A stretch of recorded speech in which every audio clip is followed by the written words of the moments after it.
Au début du XXe siècle, les grands patrons de l'industrie, ils jetaient des fortunes par les fenêtres avec une candeur qui est juste fascinante. Ah ça c'est sûr, c'était une autre époque. Ouais, pour vendre leurs produits, ils achetaient des pages entières dans la presse, mais genre vraiment des pleines pages, pour y afficher des photos de leurs propres usines.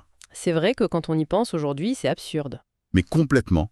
Tu voyais des cheminées fumantes, des grosses machines photographiées sous des angles improbables, et surtout des blocs de texte illisibles qui te vantaient la superficie des entrepôts. Et le nombre de leurs employés aussi, très important. Voilà. En fait, tout tournait autour de l'ego de l'entreprise. Jusqu'à ce qu'un chercheur nommé Daniel Starch arrive, scrute les données réelles de lecture et détruise leur ego avec une vérité assez brutale. Et la vérité, c'est que le public se fiche royalement de leurs usines. Exactement. Face à une page de magazine, la seule chose qui intéresse vraiment un cerveau humain, la seule chose qu'il cherche frénétiquement, c'est lui-même. Et cette révélation, ça agit comme un véritable tremblement de terre dans le milieu. Mais le plus fascinant, je trouve, c'est qu'un siècle plus tard, la grande majorité des messages commerciaux passent encore à côté de cette évidence. C'est fou quand même, hein. Ouais. En fait, Daniel Starch, il n'a pas simplement donné un petit conseil de mise en page, genre mettez l'image ici. Il a mis le doigt sur un mécanisme cognitif qui est immuable. Le cerveau, il filtre chaque information entrante avec une seule question en toile de fond. Et c'est quoi cette question? C'est basiquement comment ce truc va garantir ma survie, ou améliorer ma vie personnelle, ou combler un vide profond en moi. Si le message ne répond pas direct à cette question, l'attention s'évapore en une seconde. Eh bien, c'est vraiment le point de départ idéal pour notre exploration d'aujourd'hui. Ce qu'on met sur la table aujourd'hui, c'est un livre qui est hyper percutant. Ça s'appelle K-Advertising de Drew Eric Whitman. Un classique, vraiment. Ouais, et plus qu'un simple recueil de petites techniques publicitaires, c'est un véritable manuel de survie dans ce qu'on appelle l'économie de l'attention. La mission de notre discussion aujourd'hui, ça va être de décoder les rouages psychologiques que les agences de communication les plus redoutables utilisent tous les jours. C'est ça. Pour tous ceux qui nous écoutent, que ce soit pour diffuser une idée, vendre un service, ou même juste comprendre pourquoi on est tous attirés comme des aimants par certaines pubs, cette plongée, c'est une mine d'or. C'est clair. Et l'auteur, il pose un postulat de base qui est assez radical. Il dit que la publicité efficace, c'est pas de l'art du tout. C'est une science comportementale pure et dure. Ouais, le livre balaye complètement ce vieux mythe du génie créatif, tu sais, le gars qui trouve une idée brillante sous sa douche. Là, l'approche, elle est chirurgicale. Ah ouais, zéro romantisme. Zéro. Le postulat central, il repose sur une mécanique neurobiologique hyper connue. La décision d'achat, c'est d'abord une impulsion émotionnelle irrationnelle. La logique, elle intervient seulement dans un second temps. Pour se rassurer, quoi. Exactement, pour justifier cette impulsion auprès de soi-même ou auprès de son entourage. Donc le vrai travail de persuasion, c'est pas de construire un argumentaire logique, imbattable. C'est de frapper directement le centre émotionnel du cerveau pour déclencher cette fameuse impulsion première. Ok, mais frapper le centre émotionnel dit comme ça reste un peu abstrait. Ce qui est génial avec cet ouvrage, c'est qu'il devient super concret en identifiant ceux qui déclenchent précisément cette émotion. L'auteur parle des 8 forces vitales, les Life Force 8. Oui, les fameuses LF8. Voilà. Et ce qui est frappant, c'est qu'on ne parle pas ici d'envie passagère, genre oh, j'ai envie d'une glace » ou de préférences culturelles. On parle de programmes biologiques codés en dur dans notre système nerveux. Et cette distinction, elle est vraiment fondamentale si on veut comprendre l'efficacité d'un message persuasif. Ces 8 forces vitales, elles regroupent des trucs très instinctifs. Mais genre quoi? Pour donner une idée. On a l'instinct de survie, le besoin de se nourrir, l'absence de douleur ou de peur, la compagnie sexuelle, le confort physique, le besoin de se sentir supérieur ou de gagner. Ça, on le voit beaucoup. Oh oui, il y a aussi la protection de ses proches et enfin l'approbation du groupe social. Et en fait, le livre met en opposition ces forces primitives avec ce qu'il nomme les 9 désirs secondaires. Les désirs secondaires, c'est des trucs plus sociaux, c'est ça? C'est ça, c'est des concepts qu'on a appris en société, l'envie d'efficacité, le besoin de propreté, la logique, le calcul des profits. Le gros problème, c'est que la plupart des discours aujourd'hui tentent de faire appel à la logique ou à cette efficacité. Et ça marche pas? D'un point de vue purement évolutif, le cortex préfrontal, la partie du cerveau qui gère la logique, il est super lent et il demande beaucoup d'énergie. Alors que l'amygdale, qui gère nos fameuses 8 forces vitales, elle réagit en une fraction de seconde et elle court-circuite tout le reste. Pour imager cette hiérarchie, on peut comparer ça à imagine un choix qui s'imposerait un mardi matin au bureau. D'un côté, tu te dis, bon, faut vraiment que j'organise mes dossiers et que je nettoie mon bureau. Ok, le truc classique. Voilà, ça c'est un désir secondaire d'efficacité et de propreté. Et soudain, l'alarme incendie du bâtiment retentit. Ça c'est la survie. Une force vitale primaire. Ah oui, là, il n'y a pas photo. Il n'y a pas la moindre hésitation. Le cerveau, il abandonne instantanément le désir de ranger ses crayons pour réagir à la force vitale. Et l'auteur donne un exemple historique qui est juste incroyable pour illustrer ça, avec un certain E. Haldeman Julius dans les années 20. Oui, le fameux cas des petits livres bleus orange. C'est vraiment un cas d'école de psychologie appliquée. Cet éditeur, en gros, il vendait des petits ouvrages par correspondance pour genre 5 centimes. Et quand un titre ne générait pas assez de ventes, il changeait pas la couverture, il changeait pas le contenu, il baissait même pas le prix. Mais alors, il faisait quoi? Il réécrivait simplement le titre pour qu'il cible directement l'une de ses 8 forces vitales. Par exemple, il avait un ouvrage de littérature classique qui s'appelait La Toison d'or. Ça plafonnait à quelques milliers d'exemplaires par an. C'est pas ouf. Monde. C'est magique, c'est ingénieux ça. Quelques mots, le message ne fait plus du tout appel à la culture générale, mais au désir biologique, donc lève-tweet de compagnie sexuelle et d'aventure. Et ben les ventes ont été multipliées par près de 10 instantanément. C'est dingue comment un simple changement sémantique peut tout chambouler. Il avait fait ça avec un autre livre aussi, je crois. Tout à fait. Un essai super aride sur la rhétorique est devenu comment argumenter logiquement et gagner. Ah oui, appuyant brutalement sur le besoin de supériorité et de domination sociale. Exactement. Et les résultats ont suivi exactement la même courbe astronomique. Mais du coup, ça pose une question un peu flippante. Si la biologie dicte notre attention avec une telle puissance, on pourrait en déduire que face à un message publicitaire bien calibré, le consommateur n'a plus réellement de libre arbitre. Est-ce qu'on est juste, au final, des automates biologiques qui réagissent à des stimuli? Alors la mécanique est un peu plus subtile que ça, heureusement. Un publicitaire, aussi bon soit-il, il peut pas créer un désir qui n'existe pas du tout à la base. Il peut pas forcer quelqu'un à vouloir quelque chose qui va contre sa nature profonde. Ok, ça me rassure un peu. En revanche, et c'est là le secret, ce que la biologie crée en permanence en nous, c'est de la tension. La faim, le besoin de reconnaissance, la peur de manquer d'argent, tout ça, ça génère des états d'inconfort psychologique ou physiologique. Et la pub s'engouffre là-dedans. Voilà. La persuasion, ça consiste à repérer cette tension qui existe déjà et à positionner le produit comme l'unique valve de décompression disponible. Donc l'individu, il garde la main sur le passage à l'acte, mais l'urgence viscérale de résoudre la tension, elle est totalement naturelle et très difficile à contrôler. Savoir que ces tensions biologiques existent, c'est une chose. Mais le grand défi, c'est de réussir à les activer avec de simplement imprimer sur une feuille ou avec une voix dans un casque. Comment on fait pour créer cette tension à distance? Le livre insiste énormément sur la notion de film mental. Oui, le fameux mental movie. En fait, le cerveau humain, il possède une faille fascinante, c'est sa capacité à vivre une expérience par procuration. Quand un discours est suffisamment descriptif, le cortex sensoriel s'active presque de la même manière que si l'action se déroulait en vrai. C'est fou ça. L'individu doit visualiser l'utilisation du produit, il doit s'y projeter, avant même que la décision d'achat ne puisse germer dans sa tête. Si la description est terne, l'écran mental reste noir. Par exemple, si je te dis « nous préparons de bons repas », ça produit aucune image. C'est plat. Zéro émotion. Mais l'auteur, il pousse l'exercice plus loin. Il prend une pizza et la décrit comme ça. Sortez du four une pizza bien épaisse avec une croûte croustillante, du fromage mozzarella au lait entier bouillonnant, une sauce riche préparée le matin même avec des herbes fraîches, le tout cuit sur pierre à plus de 400 degrés. Ah ouais, d'accord. Rien qu'à l'évocation de la croûte et du fromage bouillonnant, on ressent presque la chaleur, tu vois. J'ai les glandes salivaires qui commencent littéralement à travailler là. Et c'est là que la magie opère. En activant les neurones miroirs et la mémoire sensorielle, le rédacteur vient de te faire goûter sa pizza virtuellement. L'attention dans ce cas-là, la faim, elle est activée. C'est redoutable. Mais attention, le film mental ne suffit pas s'il tourne à vide. Il doit s'ancrer dans ce que le livre appelle le WIFM. C'est l'acronyme de What's in it for me, ce qu'on pourrait traduire par Qu'est-ce que j'y gagne, moi? Le bénéfice direct, en fait. Exactement. Une fois le film projeté, le bénéfice final pour la personne doit être limpide. L'auteur raconte d'ailleurs qu'il brandit souvent une enveloppe fermée quand il anime les séminaires et il propose de l'échanger à quelqu'un dans la salle contre un billet de 20 $. Laisse-moi deviner, personne n'accepte? Évidemment, le refus de la salle est toujours unanime.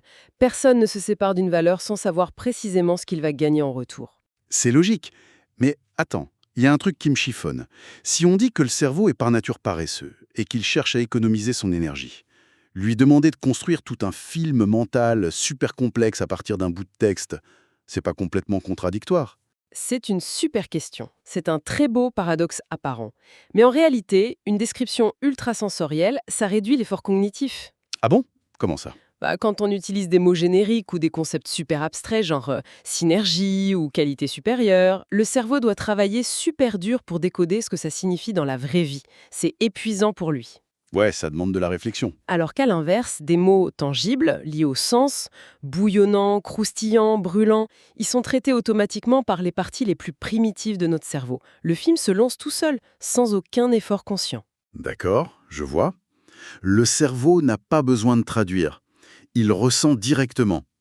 Mais il y a quand même une contrainte pragmatique incontournable à ce pouvoir de persuasion. Si ton film mental, il est extraordinaire, mais que le produit réel qu'on te livre est médiocre, le retour de bâton va être violent. Ah oui, fatal, hein. C'est même pas une question de morale, là, c'est une question de survie commerciale. Le cerveau enregistre un énorme décalage entre la promesse sensorielle et la réalité. Ça crée une vraie dissonance cognitive. La confiance, elle est instantanément détruite dans ces cas-là. Une belle description peut pas masquer un mauvais produit très longtemps, hein. Le marché finit toujours par corriger ce genre d'anomalie. C'est rassurant. En fait, c'est pour ça que ces techniques agissent comme un simple amplificateur. Elles vont accélérer le succès d'un produit exceptionnel, c'est sûr, mais elles précipiteront tout aussi vite la chute d'un produit défaillant, parce qu'elles exposent sa médiocrité à un public beaucoup plus large et ça crée une vague de déception massive. C'est à double tranchant. Bon, faire rêver avec une pizza croustillante, c'est cool, ça fonctionne très bien pour la faim. Mais le livre explore aussi des zones beaucoup plus inconfortables de notre psyché. Ah oui, les techniques basées sur le malaise. C'est ça. Il s'avère que le confort et le rêve ont souvent beaucoup moins d'impact que l'inconfort ou la menace quand il s'agit de secourir l'inertie humaine. Les raccourcis basés sur la peur et l'ego, ça a l'air redoutable. La peur, c'est sans le moindre doute l'activateur biologique le plus rapide. Elle tape directement sur la force vitale numéro 1, la survie. Et l'exemple des matelas dans le livre illustre ça à la perfection. Je m'en souviens, c'est assez dégueulasse. C'est le mot. Imagine un fabricant de housses anti-acariens. Il pourrait utiliser des arguments hyper techniques sur la densité du tissu ou des normes médicales ennuyeuses. Ce que font 90% des marques. Exact. Mais à la place, il décrit ton lit conjugal comme un écosystème qui grouille d'insectes microscopiques. Il t'explique très visuellement que des millions de créatures rampent, se nourrissent de tes peaux mortes et laissent leurs excréments dans tes draps pendant que tu dors. C'est viscéralement répugnant. L'image mentale est tellement forte qu'elle te crée un sentiment d'urgence directe. T'as juste envie de régler le problème dans la seconde. Mais du coup, la peur, c'est aussi à double tranchant, non? Oui, tout à fait. Parce que biologiquement, face à un danger extrême, on a 3 réactions. Fuir, combattre ou se figer. Souvent, un message trop angoissant, ça provoque une vraie paralysie. Le lecteur ferme les yeux, il rejette l'info. Comment la publicité arrive à éviter ce rejet pur et simple? La mécanique de la peur en persuasion, elle repose entièrement sur le timing de la solution. L'annonceur ouvre un énorme gouffre d'angoisse sous tes pieds. Ton cerveau panique et cherche une issue. Et s'il n'y a pas d'issue? Si aucune issue claire n'est visible, effectivement, il se fige ou il fuit. Mais la clé, c'est que la pub déploie instantanément un pont au-dessus du gouffre. L'attention créée par les acariens exige une résolution. Et le produit, la housse, à 60 $, il est présenté non plus comme un simple achat, mais comme un sauvetage immédiat. Le remède est fourni à l'instant même où le poison est administré. Exactement, et c'est comme ça que la paralysie est contournée. C'est le principe du soulagement immédiat, ouais. Il y a une autre stratégie qui est peut-être moins agressive mais qui tape tout aussi profond, c'est le morphine de l'ego. Là, on s'éloigne du besoin matériel pour entrer carrément dans l'achat identitaire. Le cas d'école mentionné dans le livre, c'est la fameuse figure de l'homme Marlboro. Ah, le morphing de l'ego. Ça exploite directement la force vitale de l'approbation sociale et de la supériorité. Le principe de base, c'est que l'individu perçoit un décalage entre ce qu'il est vraiment et ce qu'il voudrait être, ou au moins l'image qu'il voudrait projeter aux autres. Donc le produit devient une sorte de prothèse identitaire. C'est joliment dit, et c'est exactement ça. Lorsqu'un individu s'identifie au cow-boy solitaire et robuste de la pub Marlboro, il n'achetait pas des feuilles de tabac séchées, il achetait un fragment de cette identité masculine, libre et indépendante. La marque devient le véhicule avec lequel tu communiques ton propre mythe personnel au monde. Voilà. Et on le voit partout aujourd'hui. Quand tu achètes un ordinateur hors de prix avec un design super minimaliste, c'est souvent pour prouver ton appartenance à une caste créative. Ou quand tu achètes un vêtement éco-responsable hyper cher, c'est pour projeter une image vertueuse de toi-même. On l'est en plein dedans. Et puis, il y a cette troisième technique que je trouve d'une intelligence diabolique. C'est la théorie de l'inoculation. Le terme vient de la médecine à la base, mais appliqué à la persuasion, c'est le fait d'admettre volontairement une de ses faiblesses. L'inoculation, c'est vraiment une masterclass en manipulation des défenses cognitives. Par défaut, il faut savoir que le cerveau du consommateur moderne, il est équipé d'un gros bouclier critique. Il sait très bien qu'on essaie de lui vendre un truc, donc il scrute à fond les mensonges et les exagérations. On est tous un peu méfiants, quoi. Forcément. Et du coup, l'inoculation, ça consiste à forcer l'autre à abaisser ce bouclier en avouant spontanément un défaut mineur ou en balançant un secret pas très reluisant de ta propre industrie. Comme l'exemple de la pizzeria dans le livre. Oui, La pizzeria qui déclare dans sa pub « La plupart de nos concurrents se vendent d'avoir une pâte fraîche, mais ce qu'ils vous disent pas, c'est qu'elle arrive congelée en bloc dur de l'usine centrale. Chez nous, la farine vole chaque matin dans la cuisine. c'est génial. En dénonçant la pratique des autres, le vendeur, il enfile soudainement le costume du bon pote, l'initié bienveillant qui te protège contre le système. Le cerveau de la cible désactive direct son système d'alarme. Totalement. Puisque cet annonceur est honnête sur les pratiques douteuses du milieu, le cerveau se dit que tout ce qu'il va affirmer ensuite, ça doit être vrai. Il inocule une petite dose de méfiance envers les concurrents pour s'assurer une confiance aveugle envers lui-même. Ce mécanisme, ça désarme complètement notre rationalité.